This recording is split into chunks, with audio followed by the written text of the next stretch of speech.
دعائیں کرتے ہیں، اپنی زندگی کا نقشہ ہم خود بناتے ہیں۔ توجہ ہے، سنیں گے، بزرگ بھی، جوان بھی، بچے بھی۔ نقشہ زندگی کا بنانا چاہیے۔ امیر المؤمنین علی ابن ابی طالب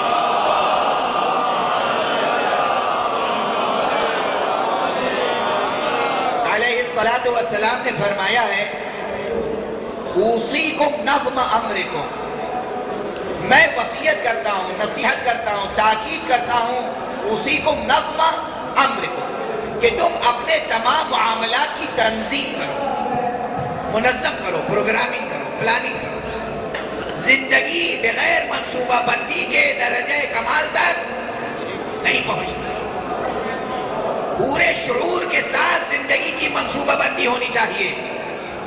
زندگی کی منصوبہ بندی کے معنی یہ ہیں کہ اپنے وجود کو، اپنے سرمایہ وجود کو، اپنی تمام صلاحیتوں اور قوتوں کو دنیا والوں کے حوالے، ان کے رحم و کرم پہ نہ چھوڑو۔ اپنے شعور، اپنی صلاحیت، اپنی طاقت، اپنی صلاحیتوں کے مطابق دنیا کو استعمال کرو۔ تم دنیا کو استعمال کرو، دنیا تمہیں استعمال نہ کرے۔ توجہ ہے، دنیا تمہیں استعمال نہ کرے، تم استعمال کرو دنیا، تم منصوبہ بندی کرو۔ یہ وصیت کس کی ہے؟ امیر المومنین علی ابن ابی طالب علیہ السلام۔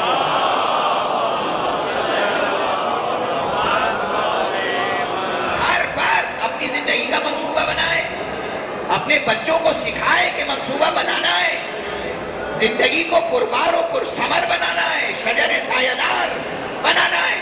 توجہ ہے، یہ سب سبق یہاں سے لے کے جائیے گا، بھولیے گا نہیں۔ ہم سب نقشے بناتے ہیں، جو نہیں بناتے ہیں وہ بنائیں۔ اگر بنانے کی بات کیا کرتے ہیں؟ دعا کرتے ہیں۔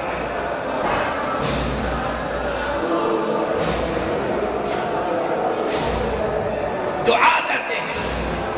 بس گفتگو کو سمیٹ رہا ہوں، بس مطالب رہ گئے، جلوس آ چکا ہے، جلوس عزا ہے، شب شہادت روز وفات پیغمبر ہے اور شب شہادت جناب امام حسن مجتبیٰ۔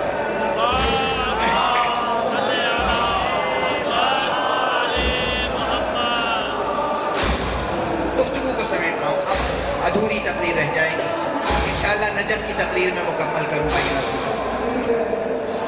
ہمیں جو کچھ بھی منصوبہ بنانا ہے، منصوبہ بنانے کے بعد خدا کے سپرد کرنا ہے، یہ دوسرا مرحلہ ہے۔ اسی لیے دعا سکھائی گئی۔ بس 2-3 جملوں میں مطلب کو سمیٹ رہا ہوں۔ دعا کرنے کے بعد یہ اصرار نہیں ہونا چاہیے کہ پروردگار، جو نقشہ میں نے زندگی کا بنایا ہے اسی نقشے کے مطابق مجھے کامیابی ملے، نہیں، پھر اس کے سپرد کرنا چاہیے یہ ہم نے اپنی نادانی، اپنی جہالت، اپنے بھر تک یہ نقشہ بنایا ہے، پروردگار باقی تیرے سپرد ہے۔ توجہ ہے، توجہ ہے، یہ نہیں کہ جو نقشہ ہم نے بنایا یہ نقشہ اسی طرح مکمل ہو، نہیں، پروردگار اب میری زندگی تیرے حوالے۔ توجہ رہے، اس کی ایک مثال دے دوں، بس فضائل سے ایک مثال۔ علی ابن ابی طالب کتنے بہادر تھے، کتنے شجاع تھے، ان کی شجاعت میں کوئی شک ہے؟ تنہا علی اگر پورے ارادے جنگ کے ساتھ کسی بھی میدان میں آ جائے، خدا کی قسم، پوری دنیا کے لشکر ایک طرف، علی تنہا ایک طرف، ممکن ہے کہ علی شکست کھا جائے؟ نہیں ممکن ہے نا، نہیں ممکن ہے۔ دونوں حیثیتوں سے، علی کی ذاتی شجاعت اور پھر تائید الہی، دونوں حیثیتوں سے تائید الہی۔ خود عامہ کے علماء نے کہا ہے کہ علی کی شجاعت ایک معجزہ ہے۔ شب ہجرت پیغمبر کو جانا ہے، جانے کا سبب قریش چاہتے ہیں پیغمبر کو قتل کر دیں، علی جیسا شجاع موجود ہے، علی کی جگہ اگر کوئی اور ہوتا تو کہتا رسول اللہ آپ آرام فرمائیں، میں موجود ہوں، میں دیکھتا ہوں آپ کو کون نقصان پہنچا سکتا ہے۔ توجہ ہے، کی شجاعت، اپنی جوانی، اپنی قوت، اپنی ذوالفقار، ہر چیز پر علی کو ناز ہے نا. علی اگر منصوبہ بنائیں تو اس طرح بنائیں گے کہ پیغمبر آپ لیٹے میں حفاظت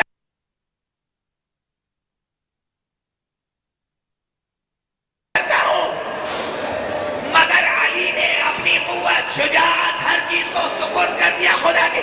جو خدا کا منصوبہ ہے اس پر عمل ہونا چاہیے. توجہ ہے. خدا کا منصوبہ یہ ہے کہ علی لیٹ جائیں. آج علی تلوار نہ چلائیں. آج علی کی شجاعت تلوار کے ذریعے سے ظاہر نہ ہو، ان کے سو جانے کے انداز سے ظاہر ہو. علی سو گئے. توجہ ہے. یہ ہے کہ منصوبہ بندہ بنائے تو کچھ اور ہوتا ہے، خدا منصوبہ بنائے تو کچھ اور ہوتا ہے. نتائج خدا کے بنائے ہوئے منصوبوں کے ذریعے سے حاصل ہوتے ہیں. توجہ ہے. بس ایک مثال میں نے عرض کر دی، اس سے زیادہ عرض کئی مثالیں تھی ذہن میں. جی چاہتا تھا کہ آج آخری مجلس سے دیر تک فضائل بھی پڑھوں گا، مسائل بھی پڑھوں گا، مگر اب نہ طاقت ہے نہ ماحول. ادھر شب ہجرت کا منصوبہ، دونوں تصویریں آپ کے سامنے ہیں. علی جیسا شجاع، اور علی تنہا تو نہیں تھے، حمزہ تھے یا نہیں؟ حمزہ معمولی شجاع تھے، جعفر معمولی شجاع تھے. بنی ہاشم کیا ان کی شجاعت سے کوئی مقابلہ کر سکتا تھا؟ پیغمبر اگر ہجرت نہ کرنا چاہتے اور صرف بنی ہاشم کے سورماؤں کے سہارے سے مکے میں رہنا چاہتے تو کون روک سکتا تھا؟ کون روک سکتا تھا؟ توجہ ہے. تاریخ گواہ ہے ان کی شجاعت پر، ان کی بہادری پر. باقی سب میدان سے فرار کرنے میں شجاع تھے، میدان میں جہاد کرنے میں شجاع نہیں تھے.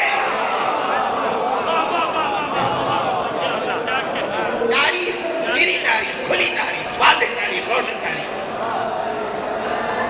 حمزہ کے ہوتے ہوئے، علی کے ہوتے ہوئے، جعفر کے ہوتے ہوئے، عبیدہ کے ہوتے ہوئے، تمام بنی ہاشم کے ہوتے ہوئے، اور پیغمبر چلے گئے. وہ فرشتے جو بدر میں آئے پیغمبر کے فتح کے لیے، وہ فرشتے شب ہجرت کیوں نہیں نازل ہو گئے؟ بھئی ظاہر میں یہ سورما، باطن میں فرشتے نازل ہو جاتے، خدا کے رسول کو بچا لیتے. اور جو شب ہجرت آئے تھے حضور کو قتل کرنے کے لیے، وہ شکست کھا کر واپس جاتے. ہو سکتا تھا یا نہیں؟ ہم اور آپ اپنی زندگیوں میں ایسے ہی معجزے چاہتے ہیں. جائزہ لیجئے اپنے دلوں کا، اپنے دلوں کا جائزہ لیجئے. کتنے لوگ ہمیں روز ملتے ہیں مولانا دعا، خصوصی دعا، اسپیشل دعا. یہ اسپیشل دعا کس لیے؟ تاکہ بطور اعجاز سب کچھ ہو جائے. جو ہم چاہتے ہیں، جو نقشہ ہم نے بنایا ہے، جو منصوبہ ہم نے بنایا ہے، جس منزل تک ہم پہنچنا چاہتے ہیں، وہ خدا دعا قبول کر لے. اس طرح کے بس آنن فانن ہو جائے. یہی ہے نا ذہنوں میں، ذہنوں میں یہی ہے. ارے آنن فانن اسلام دنیا میں پھیل سکتا تھا. شب ہجرت ظاہر میں اتنے زبردست شجاع موجود ہیں بنی ہاشم کے، اور فرشتے جو بدر میں آئے وہ پہلے آ سکتے تھے، مگر نہیں آئے. مگر نہیں آئے کیوں؟ انسانی ذہن کے منصوبے الگ ہوتے ہیں، الہی منصوبے الگ ہوتے ہیں. اب یہاں پر جو اپنے منصوبوں کو نظر انداز کر کے خدا کے منصوبے کو قبول کر لے، اس کی صدائے حال ہوتی ہے رضا بقضائہ و تسلیما لامرہ. پروردگار ہم تو تیرے فیصلے پر راضی ہیں. تو آج نہیں بھیجنا چاہتے فرشتے، میں راضی. تو نہیں چاہتا آج علی تر شمشیر اٹھائیں، میں راضی. تو نہیں چاہتا آج حمزہ شمشیر اٹھائیں، میں راضی. تو نہیں چاہتا آج جعفر داد شجاعت دیں، میں راضی. رضن بقضائہ، حکم ہے تیرا کہ رات کے پردے میں چلا جاؤ، تسلیم. حکم ہے تیرا کہ علی کو سلا جاؤ، تسلیم. توجہ ہے؟ یہ ہے شان رضن بقضائہ و تسلیمان لامرہ. پیغمبر اور علی کی زندگی سے یہ ایک مثال ہے، کافی ہے سوچنے کے لیے دور تک اور دیر تک، ہے نا؟ اب امام حسین کی مثال، اللہ اسلام کو کس طرح نہیں بچا سکتا تھا؟ ہر طرح بچا سکتا تھا، لیکن اللہ نے یہ چاہا. مشیت کو سمجھیے، یہ لفظ کیا ہے؟ جبر کا تصور ذہن میں نہ آئے، جبر کا تصور ذہن میں نہ آئے کہ نظام جبر ہے. اللہ کو معلوم ہے کہ یہ میرا دین ہے، اس دین کو مٹانے کے لیے کیسے کیسے لوگ آئیں گے، اللہ کے علم میں. توجہ ہے؟ اللہ کے علم میں یہ بھی ہے کہ اگر تاریخ کے کسی مرحلے پر ایسے شریر افراد پیدا ہوئے جو دین کو مٹانے کے لیے ایسے منصوبے بنائیں، تو ان کے مقابلے میں ایسے منصوبے بنانے والے پیدا اگر ہو جائیں تو دین بچ سکتا ہے.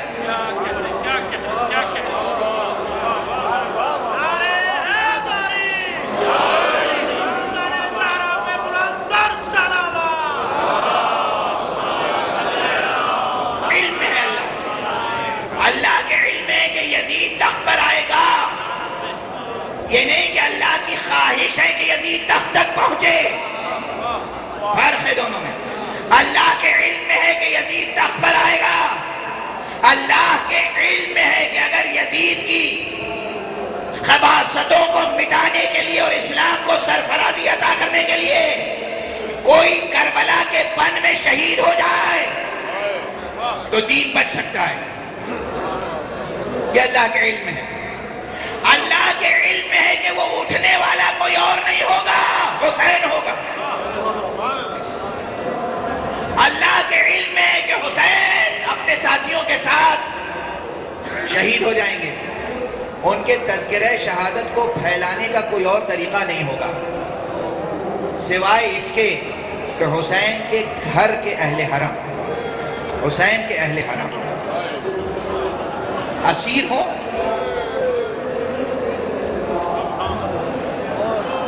دیار بدیار پھرائے جائیں اور ذکر حق کو زندہ کرتے چلے جائیں. یہ اللہ کے علم میں.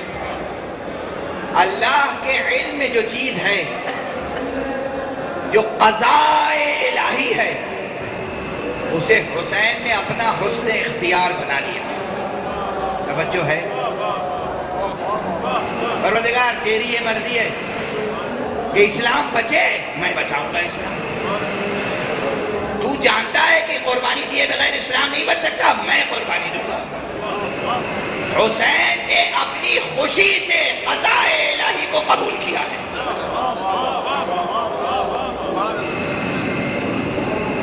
لیکن عام انسانوں کو سمجھانے کے لیے اس سے بہترین کوئی تعبیر نہیں ہو سکتی تھی کہ ان اللہ شاء یرانی قتیلا، اللہ نے چاہا ہے کہ وہ مجھے کشتہ حالت میں دیکھے، اور شاء اللہ ان یراہ النصر، اللہ کی مشیت یہ ہے کہ اہل بیت اسیر حالت میں دنیا میں پھرائے جائیں.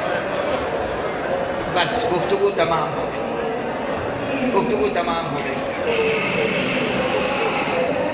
میں پھر یاد دلا دوں، کل شب جمعہ، کل آپ حضرات شب جمعہ کوشش کیجئے گا درد کر لیجئے. آپ میں سے اکثر کو نجف جانا ہے، کسی کو کاظمین جانا ہوگا، کسی کو سامرے جانا ہوگا، سر بن رہا. درد کرنے کی کوشش کیجئے. اذان مغرب یہاں ہو جائے، نماز مغربین یہاں پڑھیے باجماعت، اور اس کے بعد زیارت ابو عبداللہ الحسین شب جمعہ کر کے جائیے. شب جمعہ امام حسین کی زیارت کی خاص اہمیت ہے. شب جمعہ مولا علی بھی اپنے بیٹے کی زیارت کے لیے آئے. شب جمعہ حضرت صاحب الزمان یہاں زیارت کے لیے آئے. حسین کا مرتبہ بہت بلند ہے. وقت گزر گیا، میں شرمندہ ہوا کہ آپ کے نہ فضائل پڑھ سکا نہ مسائل پڑھ سکا. زندگی رہی تو پھر آئے گا، مگر بس یہ عہد کر کے جائیے کہ جو زندگی بچی ہے اس زندگی کو اس طرح بسر کریں گے کہ معلوم ہو ہم خدا کے ہیں، ہم خدا کے لیے جی رہے ہیں، ہم اس کے ہر فیصلے پہ راضی ہیں، ہم اس کے ہر حکم کے آگے سر تسلیم خم کرنے والے ہیں۔